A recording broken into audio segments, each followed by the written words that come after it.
rise to call the Parks and Rec Advisory Commission to order.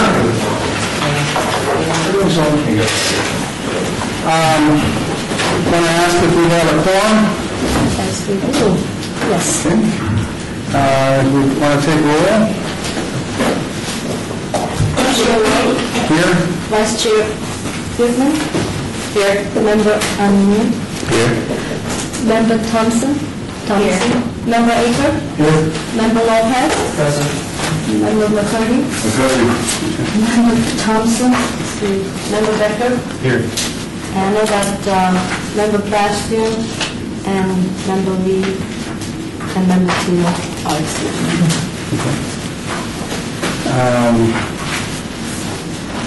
Okay, so has the announcements been placed in compliance with the meeting laws? Yes. Thank you very much. We'll move on to item number 3, public comment. Public comment during this portion of the agenda must be limited to the matters on the agenda for action. If you wish to be heard, give your name for the record, the amount of discussion, as well as the amount of time any single speaker is allowed may be limited. Is there anyone here for the public comment portion of the agenda? Okay, hearing no one, we'll move on to number 4. For possible action to approve the final minutes for reference of regular meeting of December the 4th, 2012. I will abstain as I was not here. Any discussion? Mr. Chairman, I'd like to move that we accept the minutes as been provided. Okay, motion has been made. Second. And seconded. All in favor? Aye. All opposed? The ayes have it. Discussion, moving on to number 5, discussion for possible action to improve the FY 2013 Parks and Recreation Advisory Commission calendar, all wards. I believe there's a calendar coming around for the commissioners because I'm passing them out.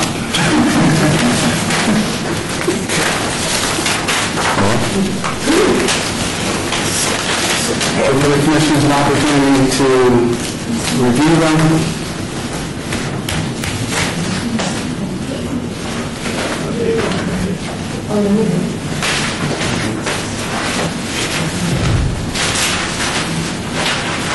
For discussion, we do have the July the 2nd, which is the same week as the holiday, Independence Day on the 4th, on Thursday, and then we do have the Labor Day, which is the day before the September the 3rd meeting.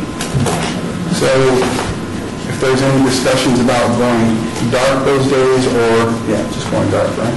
Just going dark those days, this would be that point to discuss that. Yes, Chairman, I'd like to make a motion to accept these dates as been presented to us. Okay. Motion has been made, but I want to check and see if there's any other discussion. Any other discussion? Hearing no discussion, motion has been made. Thank you, Commissioner Ducote. Motion has been seconded. All With too dark or not? that is with no dark. With no dark. Yes. All in favor? Aye. All opposed? Opposed? All opposed? Okay. All right. Ayes have it. Moving on to number 6. Moving on to number 6. Report for possible action from the detention and enforcement regarding park issues at city facilities and parks. We have Sergeant Donahue here today. How you doing? If you could please sit up next to the mic. Sure.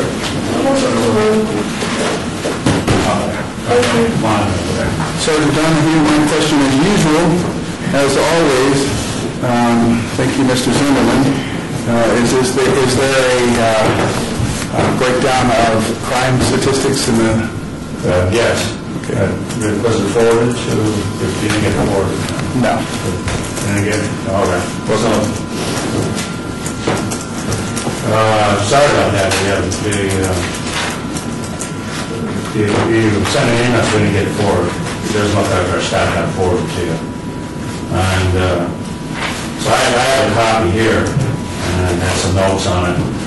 And I was at a social event a couple months ago, and Bob Beers is talking, and he's complaining about how low crime was in this area, and wanted me to see if we could search things up and get something more interesting for him to read. It looks like I let him down again for the month of December. There's no arrests, no incident report citations, traffic or misdemeanors issued. It seems like most of our activity, the bulk of it was in Ward 3 and Ward 5.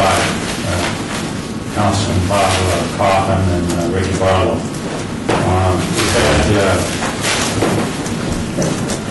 We've had some battery weapons. You can...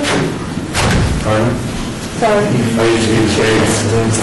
And the more serious ones with the battery with the deadly weapon, before I got here, I took a quick review of December reports, and it seems all of them had to do with young people robbing other young people for their iPhones, phones, small change, skateboards, and bikes. That was the bulk of the battery with the deadly weapons, and strong arm robberies as well.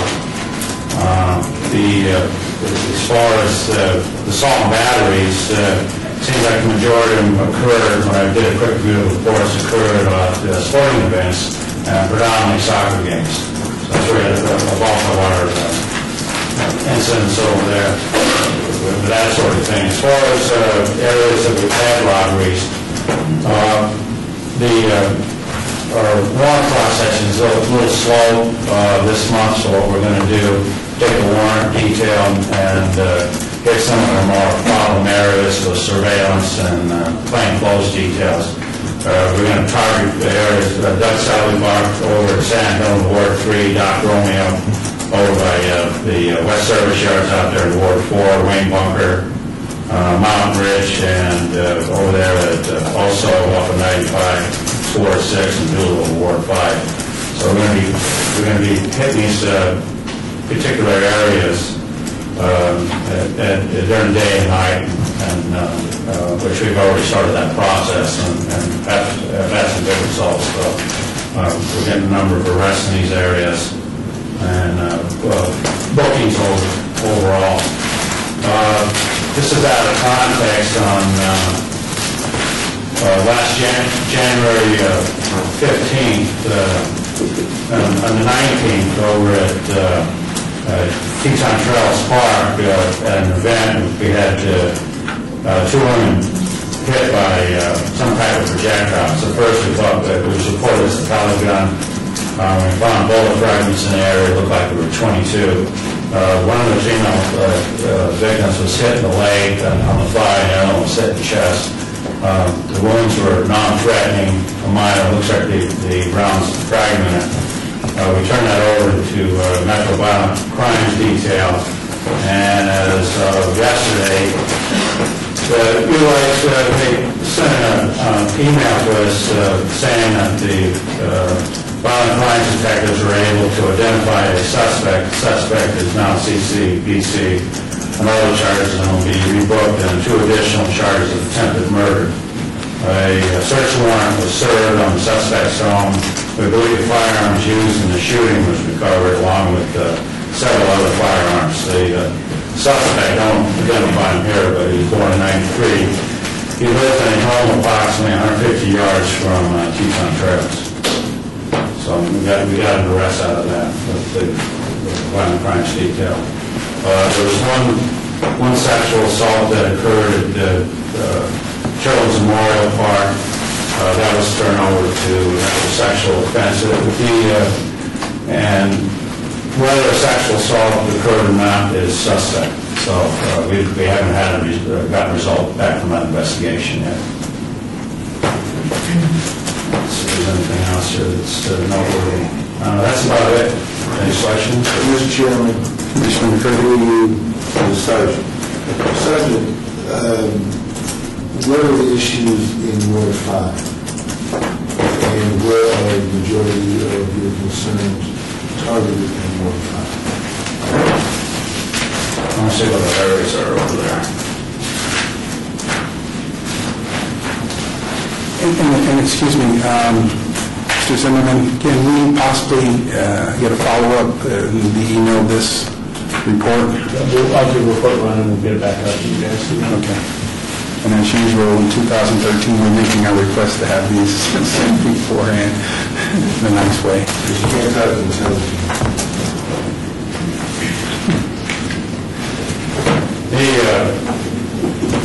Doolittle has been a number of assaults over there occurring between young females.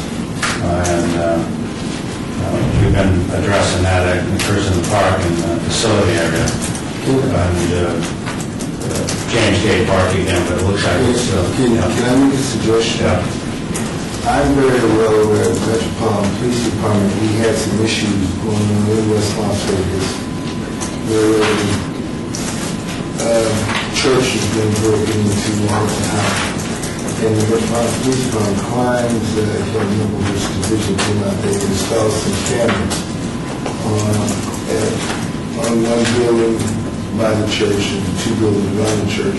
So is it possible that you can partner with the Metropolitan Police Department? Well, we have cameras in these areas. The city themselves posted cameras in a lot of these locations and parks, but I'll tell you the truth, they're not the highest quality. You may be able to get the race of the person, the sex of the person, maybe a general idea of what their clothing is, but you're not going to be able to get facial features. It's better than nothing, but most of our parks and facilities in Doolittle what they have is pictures at rapid succession. But like I said, we're not getting you can't get facial features to use that effectively. But I'm saying to you, the Metropolitan Police Department has sophisticated cameras to do this with. We could talk to them about it, but see, the thing is, they have their budget, and then we have our budget, and our budget's for the city. And we can certainly explore that, but in particular, some of the key facilities like Google. Commissioner McCurdy? Yes. Is it your assertion that the cameras that were placed based on the crimes were temporary, or...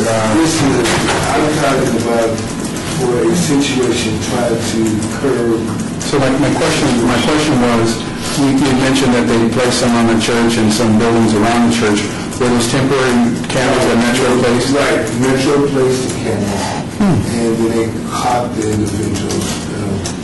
Did they remove the camera? Yeah, they came back and knew that this had occurred, and that's what made me think about the issues in Doolittle, because I know the city budget, I was the first park guard, so I understand that. And I worked at Metro, so I understand that problem too. So I'm just saying, why can't you, the city of Las Vegas Marshal, get in touch with Captain Burns over Metro to get him to solve this issue? Because I live right across the street from them, and I know there has been a lot of activity going on at Doolittle, and I'm just trying to help you come up with a possible solution where you all to partner, because you all rest together, you all do booking together, you all go and do stuff that Metro come Right, and then we both use the cameras, both agencies use the cameras at the facility. As I said, we're not good quality, but we can bring that up in the quality committee meeting. Possibly, want to put some better quality cameras at higher resolution, where you can get some features of people suspects. Because in other words, I know you work and you can resolve these issues. I mean, I know how that works both ways. And so, Commissioner McCurdy and Sergeant Donahue, What about it?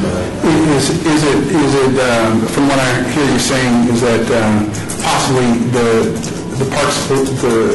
detention and park police could potentially, I know it's not park police, but could potentially work together in terms of these temporary or short-term placement of these cameras to assist with some of these issues? We'll explore that. Okay.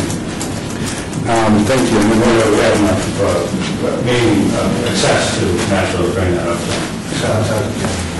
And if I think you're on calendar every other month, correct? Every monthly. Okay, so if you could report back on that at some point when it's appropriate. We just forget to send a report every other month. Okay, no, I'm saying with this discussion, when appropriate.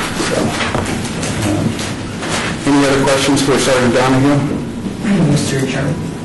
Yes, same question actually, but in regards to Parks and Work 3, anything relating to fire crews, something like that? Any reports of anything going on?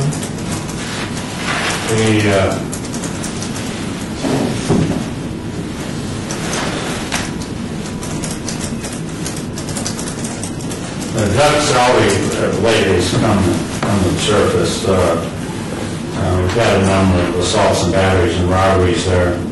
They're in younger people preying on even younger people, high school students. And we've been hitting that pretty regularly ourselves, the Metro and the school police. And we're going to be sending a DPA in there this week. Most of these incidents are occurring at night. You might have three-quarters of the victims if they're victimized with these kind of events, they're not reporting it to the police. They're not in the habit of talking to the police, either us or Metro. And they're just sidebarring us and telling these things are occurring, but they're not bothering to report it. So we're hitting on a pretty regular basis. The problem isn't, there might be some issues with the students at Desert Pines, but it seems like most of those kids seem pretty good when we're watching past through. They're not loitering around there. You see them go right through the park and move on, maybe a little bit of discouragement because they see all the law enforcement in the area. But they seem to be more or less the victims from older people that are coming in there. And I mean older by 19, 20-year-olds, that sort of thing. We did make a couple arrests last night. By saturating that area, we were able to get some good quality arrests with people in possession of methamphetamine and other narcotics for sales and things of that nature. So that is right now the primary concern we have right now is Doug Selby Park over there at Santa. Thank you. Are there any other questions for Sergeant Donahue? Again, thank you very much. It's always our interest to assist detention and enforcement whenever possible by speaking with our constituents in our wards, and so we appreciate your report. Thank you.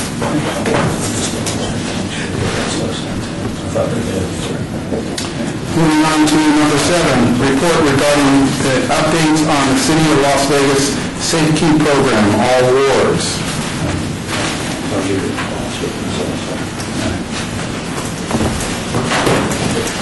Who we have? Good afternoon, Dr. Lisa Morris Hillward, Deputy Director of Portrait Services Department. I'm really pleased to be here to bring an update on the safety program. I believe most of you may know that the City of Las Vegas operates 68 safety sites at elementary schools throughout the city boundaries. All jurisdictions run their own safety program. And we care for about 7,000 kids in our program. And by the end of the school year, it'll probably be closer to 8,000. Safety is a before and after school, what we call recreational enrichment program. That means that we have activities. We focus a lot on recreation and nutrition, but we also have homework help and reading programs in our safety programs. One of the things that we've tried to do over the past 2 years is to bring back some structured programming to our safety program and really change the perception that safety is just a drop-in or daycare. Safety for many children provide all sorts of activities, and it also keeps kids from going home and being latchkey kids or unsupervised while at work. In this past year, in 2012, we were fortunate enough to have a partnership with 3 Square that allowed us to provide suppers at 15 of our safety sites. That was successful, and we had a lot of good feedback from parents saying, thank you, our kids are not starving as we're racing from work to get home, and that the kids enjoyed the meals. We're able this year to expand that to 44 sites. So we're really excited about that. One of the things that partnership allows is for us to address food insecurity in households. Many of you might know that in Southern Nevada, we're seeing a number of households where they don't have enough food that is on the rise. And of course, that's all due to our economic downturn and recession, which we're still trying to pull out of. So that's just another thing that we were able to do with safety. We also have a program called Catch Kids. It is a partnership with the Health District and also UNLV, where we provide structured recreational activity, but it pairs it with nutrition. So we're really teaching the kids how to eat. We're modeling that behavior with our employees. They have a little contract, if you will, that says they won't eat snacks and bring in outside snacks and whatnot, so that we can teach kids about nutrition and give them exposure to things they might not learn otherwise. So we're really happy to have that. And also our partnership with the Clark County Library District. Again, as I said, one of the things that we're trying to do is align the safety with the school and trying to fill some gaps. We've noticed that in several areas that the literacy rate is increasing. And so we are really focused on literacy and homeland health and safety, and so we've been able to partner with the library district to bring in some activities that focus on literacy. With me in the audience is again Peter Priest. He is the supervisor over safety, and then also Ed Rose, who's the manager in our operations. And so we have a really, really great team. They were recognized last year as last month as Team of the Quarter. They do a lot of good work, and as you can imagine, with 68 different sites, 355 staff to run that operation, it's quite a big operation to run, but we're excited to have it, and I'd be happy to answer any questions that you may have. Mr. Chairman, Commissioner Dr. Morris.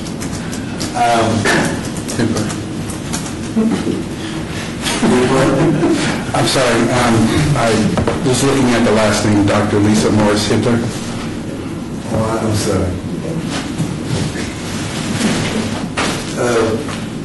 I like to, he may lose my train of thought, but I'll go back again. Are you and your staff doing anything extra to try to reach out to more individuals, because this has been a successful venture for the city of Las Vegas to partner? So what is the outreach mechanism to try to reach more children that might not be aware, and assist on the families to be able to afford what are their scholarships or what type of funding I might get or whatever? And before you answer that, Doctor, if I can piggyback on, if you could talk about innovations or things that you guys are doing based on these costs. We don't have money to do all these things, so there are innovative ways that you partnered to be able to achieve these goals. Okay, if I may, sure. Very, very great question. In some of our communities, in particular East Las Vegas and West Las Vegas, we have low utilization of safety. And we're not really sure if it's because of the cost, because we do have scholarships available that cover up to 90% of the fees, or if it's because a lot of kids are responsible for younger siblings and they pick them up and go home. Again, we really don't like to have kids unsupervised at home, even if it's with an older sibling. We are meeting with the principals. The supervisor, Peter Priest, has met with the principals before, and at one point we thought it was due to other programs being offered at the school, such as the 21st Century Grant programs, but those programs are coming to an end. So we have meetings set up within this quarter to meet with the principals. We also have, we're going to principal meetings with the school district to try to reach out to the principals to see if they can also be a partner helping us outreach the kids. And then we also have community events. We have one coming up, I believe it's in March at Doolittle Park, and we have other events that are in the community to make sure we get the word out.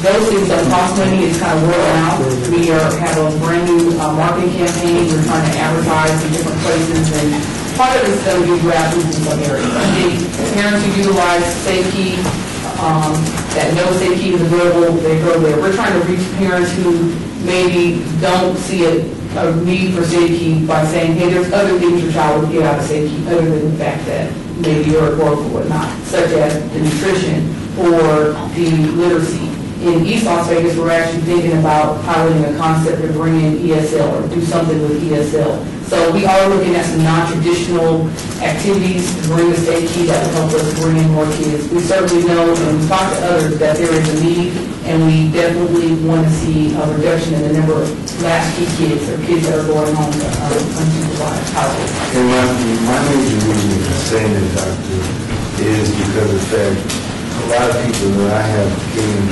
contact with, a lot of black Americans, and as you very well aware, I'm out there every day. The issues that I find, they're not clear, and some people do not understand the word scholarship, Okay. ACEs, it costs me money. So I think the terminology, I think we need to let them know, especially in West Las Vegas, 8906, with the housing authority, and I don't know why it hasn't been reached out to the Southern Nevada Housing Authority to let them know, and all of the people that deal with the FSS program, that especially FSS program, is the one who I think, Lisa, that you really need to talk to, because when I was at the Housing Authority, then I know with that program, we made sure that they know, but I don't think the environment is now where it's just too many kids I see that's at home by themselves. Absolutely. And we need to get them into do that. We need to get them into a safe environment. So that's the reason why you can, I like this move, I can help push that.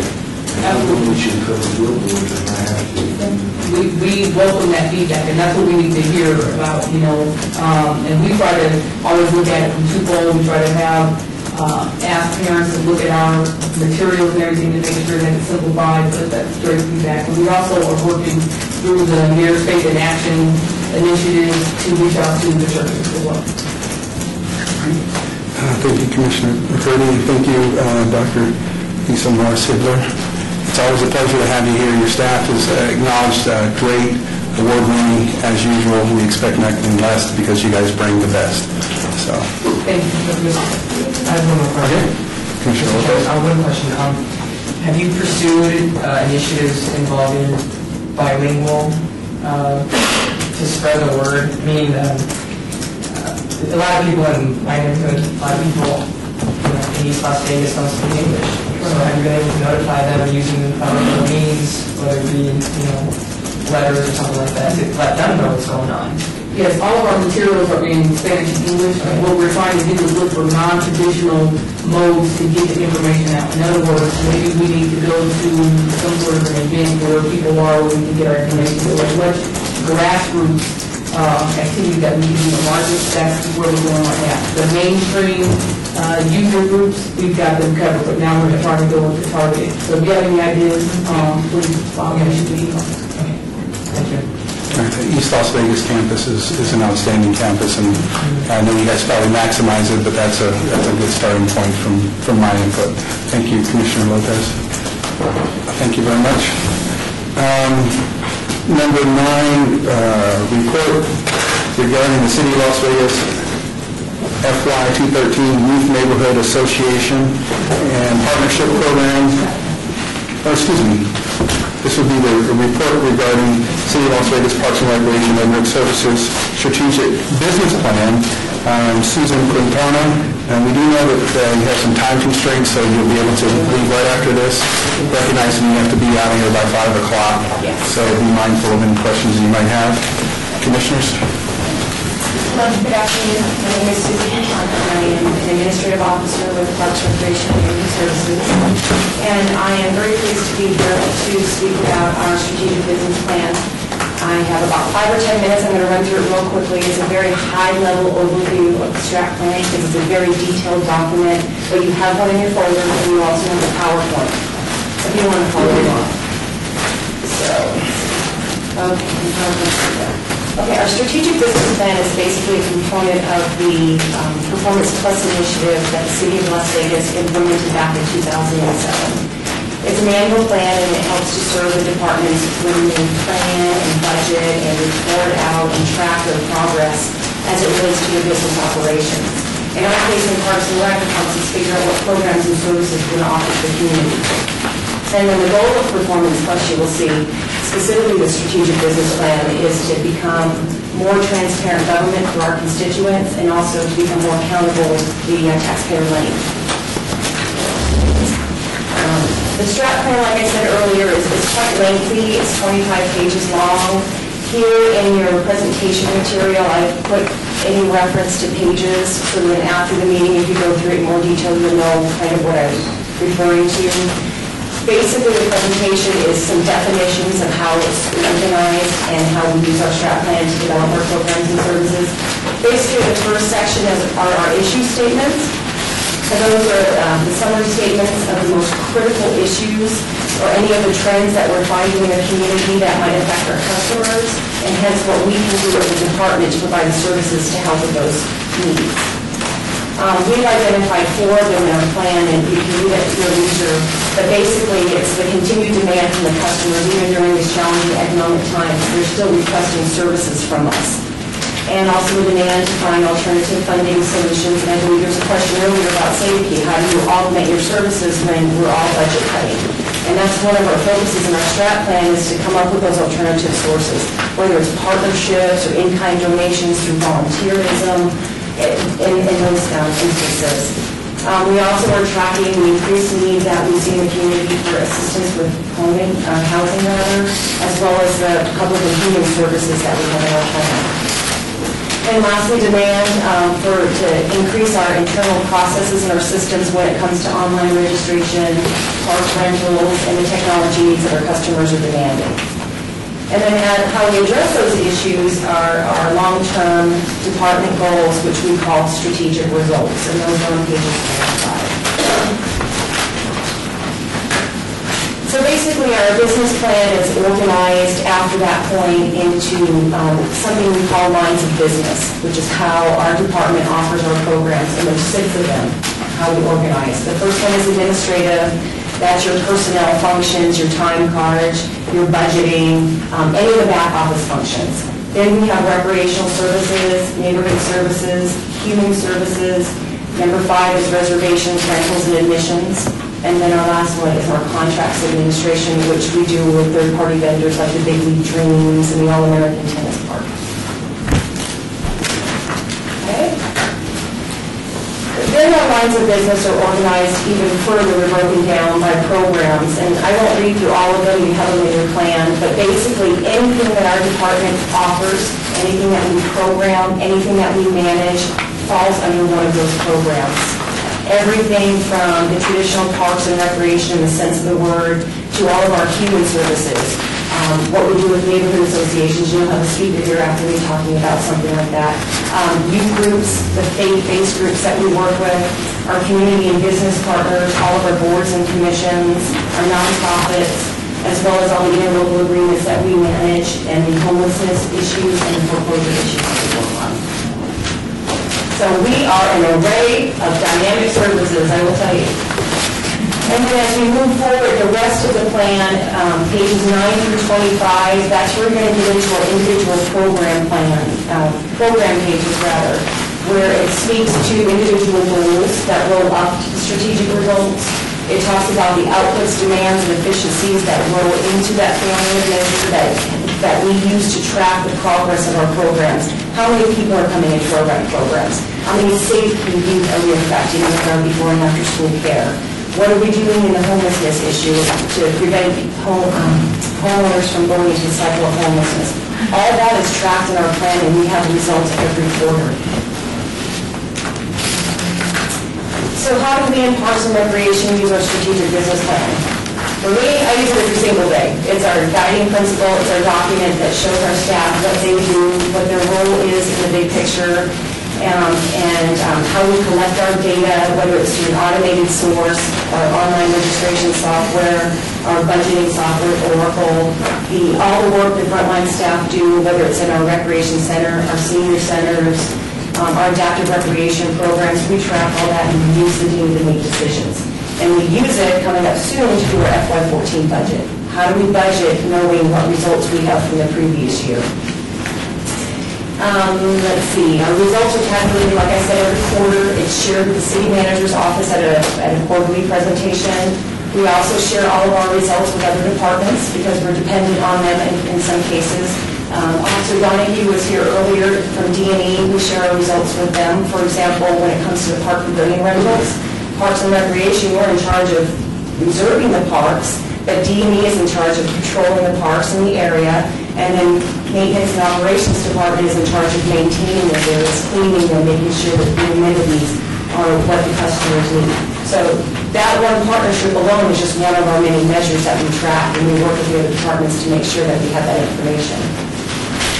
And lastly, all strat plans for every single department of the city, they're public record, they're on the city's internet page. You're welcome to go online and see the other departments and how they affect the city's priorities and how we all roll into one overall objective that the city's putting out, and that's that performance plus initiative I talked about earlier. So it's very high level, it's very dry material, but it's our founding document that our department uses to be able to program our facilities and budget our facilities accordingly. So with that, I think I did it in about 5 minutes. If there are any questions, I'd be happy to entertain them, or if you have any questions after you read the plan, my business card is in there. Mr. Zimmerman and Deputy Director can also field questions. Again, thank you very much. My question may be misguided or misdirected, but a couple of months ago, the City of Las Vegas consolidated their special events with business licensing in regards to the major events. How's that transition, or how's that consolidation gone with the public? Lonnie Zimmerman, Deputy Director for the record. It created a one-stop shop. It creates a little confusion with our department because they still allow us to write a special event permit, and we have a special event unit within our department. But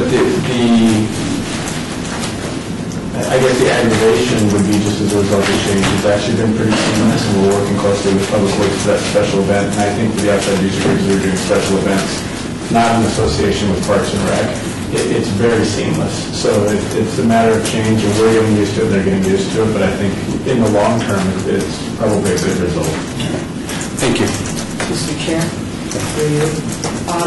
Would you consider this a master plan document? I would consider it a version of a master plan document because every department's strategic business plan rolls up into the city's overall plan, the priorities and the scorecards that the city have. Because I'm looking for a section that calls for where are the deficiencies in facilities, parks, future. I know a master plan normally contains something. If I could, Mr. Chairman, because we've been working on this with some of our sister agencies, is because we're a little bit unique, we're Parks, Recreation, and Neighborhood Services, but we're the programming of parks and in the neighborhood services side. Our Public Works actually do the master planning, and they will generate, like they do have a deficiency report only because I saw it, and set by standards. So as you're well aware, it's for every 1,500 people there should be one basketball court, and then it would show the deficiencies. And if at your desire, because we're always asking this, we can certainly have that presented as far as where we stand now with our park amenities. Both obviously in some amenities, we exceed the typical national standards, in some we're deficient. But going there is that's a document you would see as part of the strategic plan that is bearing greater fruits in Public Works strategic plan than in Parks and Rec. So it's a little non-traditional just by the way we're divided. And does that go out like 5-year, 20-year? I'd like to tell you it does. I know the 5-year, I think the goal is 5 to 10. And I don't want to speak to where Public Works is. I can know through our experience in Parks and Recreation is at one time we were very good about 5, 10, and 15-year master planning. With the downturn in the economy, we got very good at 3-year master planning because we didn't know what was going to be around the corner. I think what you'll see, at least in our department and the other departments that follow, as we will get back on track is to forecasting 10 years forward because we're all reasonably confident that the economy is not going to double dip or section or that we're going to revisit what happened 4 years ago. So we'll probably follow into those lines better, but at least in our department, we really, our long-range vision has been 3 years just to stabilize and to turn the corner. But I do know that the Public Works looks to the development of parks, recreation, and their amenities into the future. Mr. Chair, I would like that presentation of the future meeting. my words exactly. Being mindful of Susan Quintana's time, Commissioner McCurdy?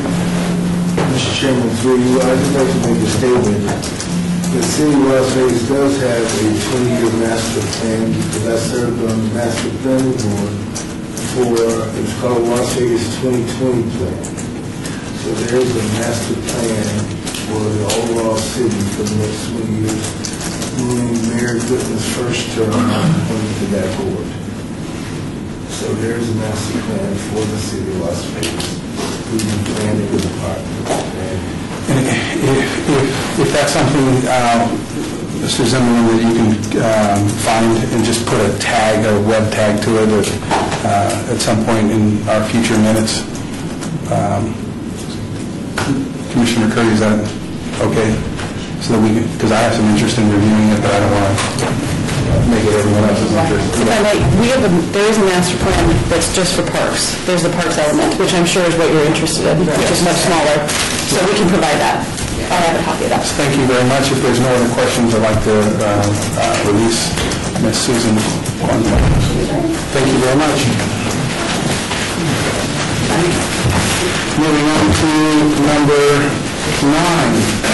My apologies for skipping number 8. Before number 9, reporting regarding the City of Las Vegas FY 2013 Youth Neighborhood Services Partnership Program. All awards, Dr. Lisa Morrison.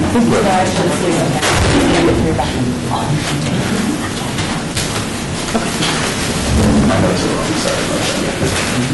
Actually, it's Lisa Campbell that will be reporting. Yes, thank you very much. It's so nice to see you again. Both you guys. Oh, it was Mom's right. I'm reading from my notes and I'm being misguided. Hi, I'm Lisa Campbell, Parks Recreation Neighborhood Services, Senior Neighborhood Outreach Specialist. And I'm here to talk a little bit about a youth program that we have for our city kids. And it's a really positive program. It's a matching grant for up to $1,000 for kids to come up with an idea of something that they can do in the community that will have a positive impact.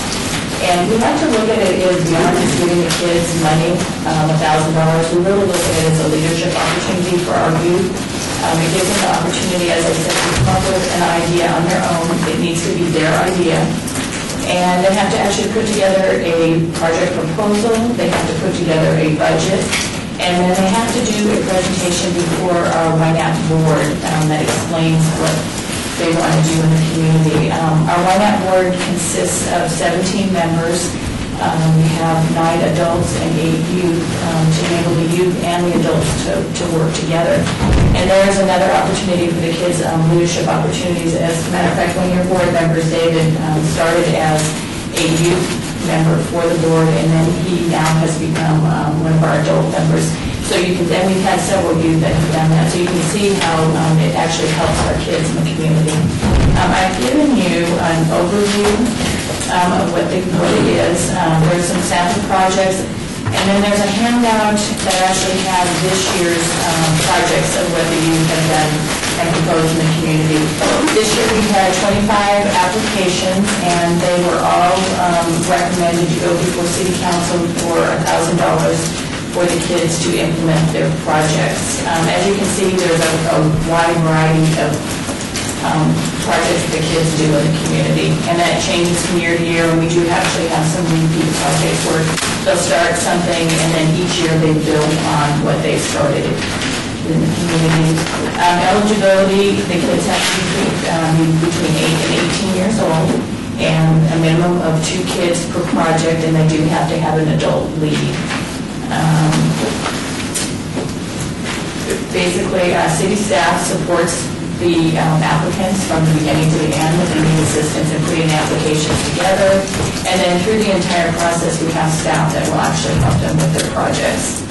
And that's basically what the project's all about. We wanted to bring that to you guys because we know that you all work in the community and have a lot of contacts. This cycle starts up in the fall. It'll begin again in August. We put the application out, and it is typically due around mid-November. And then the board meets in January, and then we go to the council in February to get approval for the funding for all the projects. Can I ask a question? Sure. When Now, all of the information that you just given, that's not on here. The due dates, because that was my question, as we were through it, is Because it's going to change from year to year. So you only sample the whole complete package. Because what I'm going to get ready to do tonight, I'm getting your card, and I'm going to forward this to some youth leaders. Okay. And that's the reason why I want to talk intelligent to these people. We have gone from hard paper copies to where it's actually, we do it online now. It's on Zoom grants, and so Did you put unfortunately... that all down on this paper? Sure, I can get you that information. That is on the city website, so you can refer people to the city website, and if you go under grants and... No, I want you to write it. Sure, I can do that. so I guess my direct question is relative to this snapshot. Is this something you're recruiting for now, and when is it due currently, if it is relevant right now? No, it's not relevant right now. We just closed this year's cycle. I was asked to report on the 2013 projects, Okay. and then to give a heads up so that when we're working with the community and working with the youth, maybe through the summertime, to give them an opportunity to start thinking about some ideas and things that they want to do in the neighborhoods. Thank you. That's all that you... Right. So thank you very much. If you can assist Commissioner Curtin in identifying that proper link, helping him out, holding his hand. If not, thank you very much. Really big on you, Commissioner Curtin. We'll move to the next part. Number 2, reporting regarding neighborhood outreach activities, all wards. I'm sorry, this is Mr. Harry Williams. Is that your name? Yes. State your name for the record. Good afternoon. My name is Harry Williams. I am a neighborhood outreach specialist for Parks Rec Neighborhood Services. I'm glad to be before you to discuss some of the outreach efforts that we've been doing and I actually am the neighborhood outreach specialist for wards 4 and 5. Good to see some familiar faces. You mentioned Malcolm, go back. So chairperson, we work together. I am the only one who brought gifts, so I would pass gifts out afterwards. So I just didn't want to give a little plug in for myself for bringing down some gifts. When we first talked about Ward 4 and some of the things that's going on in Ward 4, we've done quite a bit at the Police Memorial Park. If you guys have been at the Memorial Park lately, we've had several special events up there. We have several Boy Scouts who have come up there and done the Eagle Scout project. One was the skate park. They actually repainted the whole entire skate park several months ago. They had probably about 40 or 50 volunteers. They came back a couple of months later with a different group in November, and they took the fence down around the hockey rink, which is kind of adjacent to one another, and they scraped it down, sanded it down, and repainted it. So it looks really, really nice. I know there's some ideas of doing some things with the skate park or the hockey rink out there. So it was really nice for the Boy Scout youth group to go out there and do a couple of projects. We also had another young man do an Eagle project in Sun City, Summerlin, who went out and painted probably 120 fire hydrants in red curbs. As you know, if you go around some neighborhoods, the red curbs and fire hydrants get pretty dull and they can become an eyesore. So we had a young man go out there and do that about a month ago. We actually had quite a bit going on at Wayne Bunker Park, and we had the Latter-day Saints come out with probably 100 or so volunteers with Big Brothers Big Sisters. They went out along with Outside Las Vegas. We've been working very close with Outside Las Vegas on all of the trails throughout the city of Las Vegas, doing multiple of cleanups on those trails. So they're partnering with the city of Las Vegas. But we went out to Lone Mountain Wayne Bunker Park. They did a lot of weeding, removal of graffiti. They did cleaned up the horseshoe pit. They washed down the equipment. our parks maintenance folks trim down the trees, so then we got a big dumpster out there to pick up all the brush and the debris and put it in the big dumpster. So they spent several hours out there really rehabbing Wayne Bunker Park. So that took place about a month ago as well. So those are some of the things that have taken place in Ward 4. We have Holy Lutheran Church coming up, doing a community project. They have been looking to do something at Wayne Bunker Park. We had a meeting with them last week, and they're probably looking to do something more in the community. They've done several different projects with us, and they're looking to do a graffiti or wall painting project. One of the concerns that we have had at Police Memorial Park is there is a concern that we've had several kids jumping the fence on the east side of the park going towards the Carrollville neighborhood. We met there past Thursday, January 31st, with the marshals, the property management company, council staff in Ward 4, and myself, and we just discussed several plans. As you guys know, when you have an issue with youth jumping walls, there's not a one best solution to the problem. So we really discussed several different options, and there's probably going to be, to solve this issue, it's going to take the efforts of not only the community, our marshals, Metro, and some creative thinking by the neighborhood to address the issue. So we're just looking at several different options for that. So that's pretty much what's been going on the last couple of months in Ward 4. In Ward 5, we've had quite a bit taking place. One of the things that we've had maybe January 24th, I believe it was, we talked about the homeless a little bit. We, in our department, a lot of staff went out at 11 o'clock, or midnight, if you guys seen the news, and we actually did a homeless count. And we went through actually all of our counties, a regional homeless effort. We focused a lot on the city of Las Vegas, but we went out from 12 midnight to about 7 o'clock in the morning, and we had homeless guys and we had other organizations. It was a joint effort with Clark County, Henderson, North Vegas, a lot of the nonprofit organizations and volunteers who went out and really counted the homeless. It's really important that we do that because that's how we really receive a lot of our federal funding in terms of how we assist the homeless. So we spent the night doing that and going through alleys and you name it, parking lots. And we don't have the information to count or those numbers. If you're interested, I'm sure that report will come out. I believe the last time we did the count, we do it every 2 years. It may become an annual thing, but right now it's every 2 years. The last count, I believe, was in the neighborhood of 13,000 plus. We have a quick update on the West Side School. The West Side School is really moving forward in terms of the renovation of the school.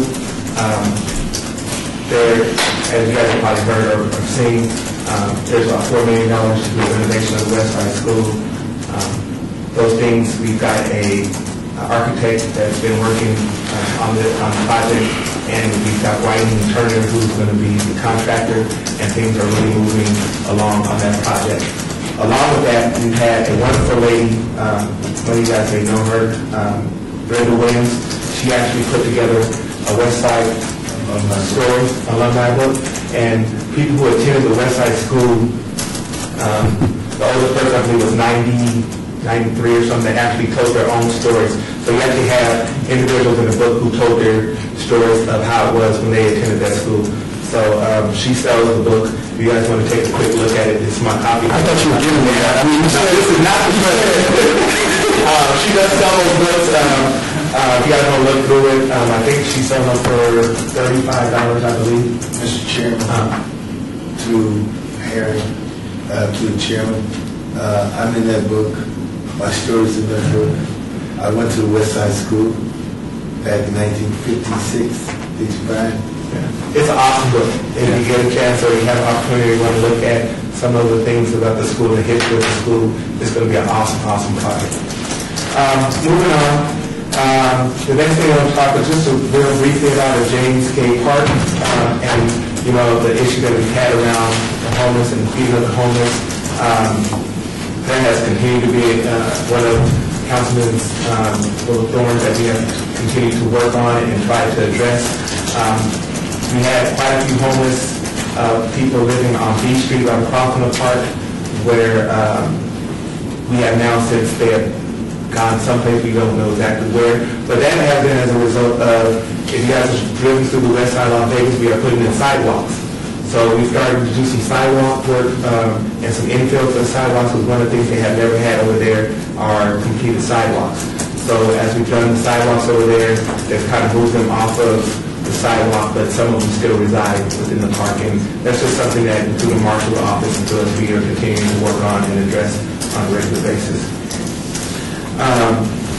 Upcoming, D Street improvements are coming. We've done a lot of outreach with the churches, a lot of outreach with the community to talk about some of the D Street improvements. We will be doing a sidewalks improvements, light improvements. We'll be putting some trees in.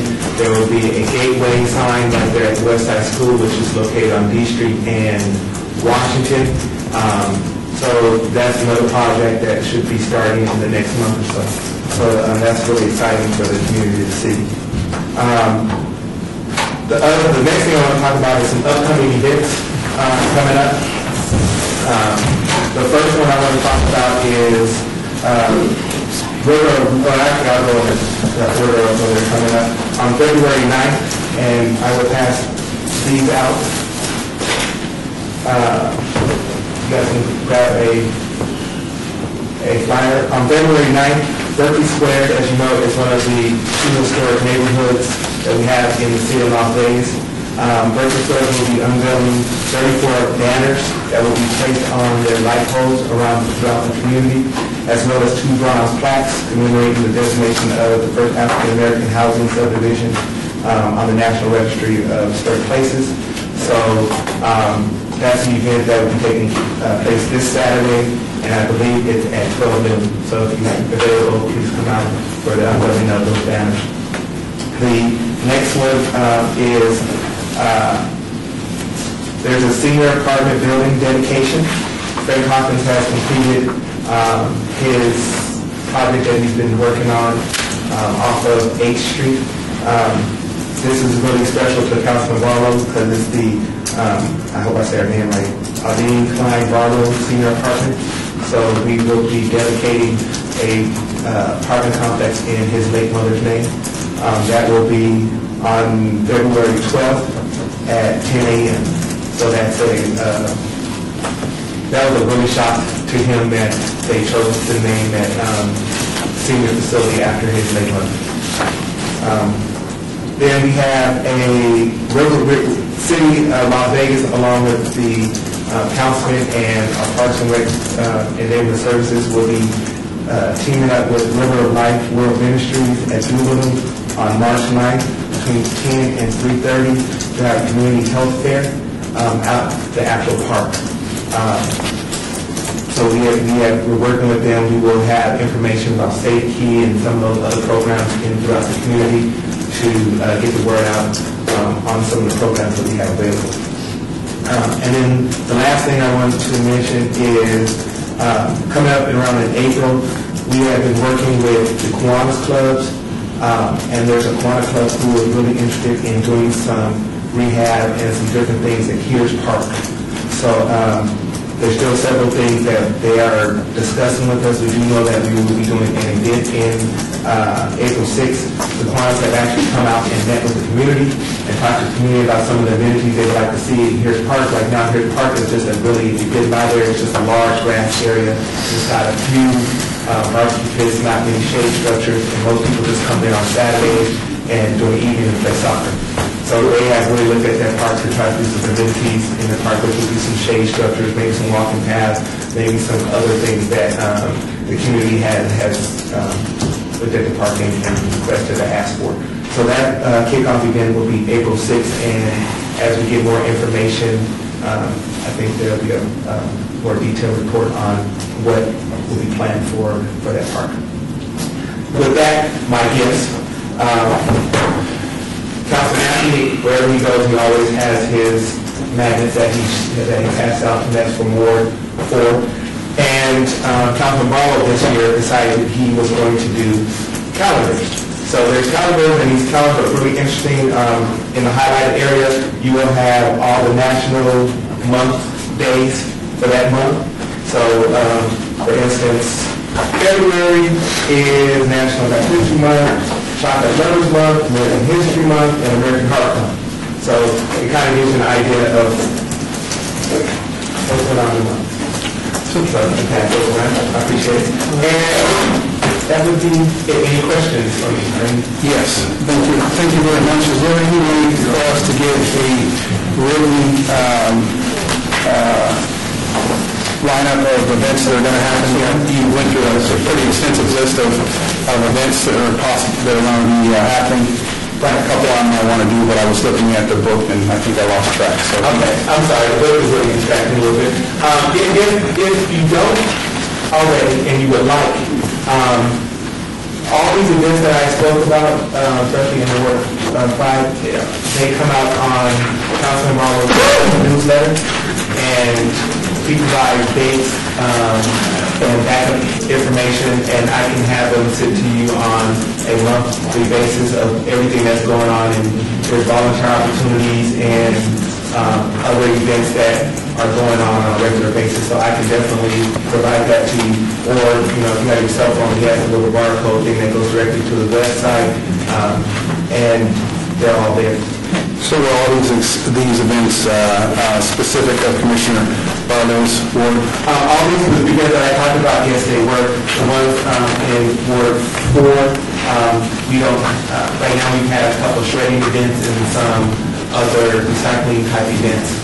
One thing I didn't mention in Ward 4 is right now we are really focusing in on the Desert Pines area, Painted Desert area, and doing a lot of neighborhood cleanups. We send out a lot of notifications for some neighborhood cleanups. Thank you. The other thing is that, just personally, with the homeless count, if you would like, because my organization has a large pool of volunteers, and we can advertise the homeless count whenever you guys have that next time. Just give me a heads up, and I'll send it out to the volunteers within my control. And they, like I said, the county does it, the city does it, and the more volunteers, the better. It's a real intense night, really going out there all night and counting them. So I will make sure that, I think we're going to an annual count. We've done summer counts, and most of the time the count is done in the winter, but I will make sure that you guys. I get them on the county side, but directly from you or what have you would have me be more motivated to put it out to everyone. Yes, sir. All right, that's it. Anyone have any questions? Mr. Harry Williams, thank you very much. And acknowledgement to Commissioner McCurdy for his time at the West Las Vegas School and his contribution to the book. Congratulations. Thank you, sir. Moving to number 10, I believe, is it number 10? A report regarding neighborhood outreach activities, all wards. I'm sorry, number 11. Sorry. We're done. I'm only asking for help. Help me. Okay, moving to number 11, citizens' participation, public comments. Public comments during this portion of the agenda must be limited to the matters within the jurisdiction of the Commission. No subject may be acted upon by the Commission unless the subject is on the agenda and is scheduled for action. If you wish to be heard, give your name for the record. The amount of discussion on any single subject as well as the amount of time any single speaker is allowed may be limited. Is there anyone here for the citizens' participation? Citizen now or member? Yes, this is also a portion, if as board members you have some citizens' participation or some kudos that you have from your ward. Yeah, I'd like to speak, April Thomason. Just because we're talking about outreach program and everything wonderful that's going on in the city, I'm associated with the Northwest Girls Softball, and usually it's a request by the city that we do a league-wide cleanup day at the Majestic Park Complex, which we've been negligent in doing these past years. But this year, I'm proud to say that on April 21st, it's Sunday, it coordinates with World Health, sorry, I'm a health professional, with World Day. We're having a league-sponsored cleanup day of the whole Majestic Park. It will go from 9 to 12 in the morning, and the league's providing hot dogs, chips, and soda, little lunch package to all the girls that come participate and help clean up. And we're also going to make it a big treasure hunt for them too, where we'll place special items that as they're cleaning up, they may find Snack Shack dollars that they can redeem or a small gift card. But anyways, that's what our little outreach. Thank you. Commissioner, can I make a comment? I just want to get this system. You don't mind? Citizens participation, please state your name. My name is Harry Williams with Parks and Recreation Services, outreach specialist. When you get ready to do that, if you will contact me, I can give you my information. Through Daphne, they usually have some equipment or some spray that you can spray on play equipment out there, and they can assist with some of the tools that you might need to make it a successful event. Okay, great, So thank you. let me know, and I can provide some of that assistance. Thank you very much. Can we get your card before she leaves today? Yes, I can go over home. I'll give her your number. Okay, thank you. Thank you very much. Anyone else for citizens participation? Hearing no one else for citizens participation, moving to number 12, meeting adjourned.